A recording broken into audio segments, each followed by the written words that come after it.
anh rất nhớ em nhiều, nhớ những buổi chiều vai kề vai trong tay bước đi. Thời gian trôi qua đôi ta từng nói tiếng yêu như thế mà, cớ sao người đành lòng tuyệt vọng quay lưng bước qua.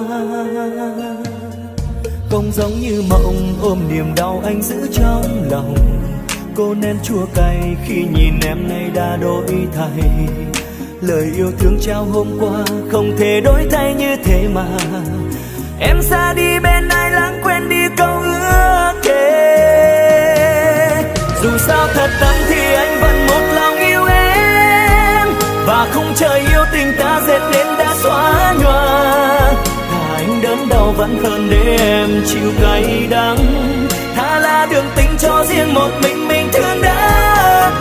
Tình yêu của anh và em sẽ không như lúc đầu, đường tình nghiệt ngã với anh vết thương cũng bình thường. Chỉ lo ước mơ của em sẽ không được như ý, và chặng đường dài em đi một mình được không em, lúc vắng anh bên cạnh.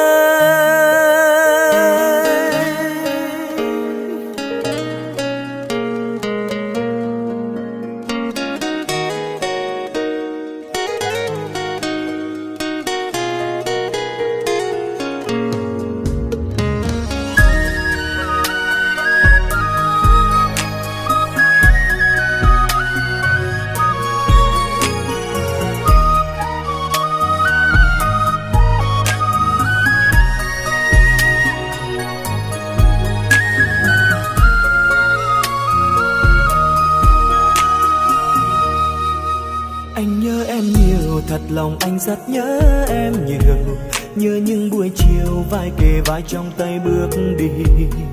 Thời gian trôi qua đôi ta từng nói tiếng yêu như thế mà, cớ sao người đành lòng tuyệt vọng quay lưng bước.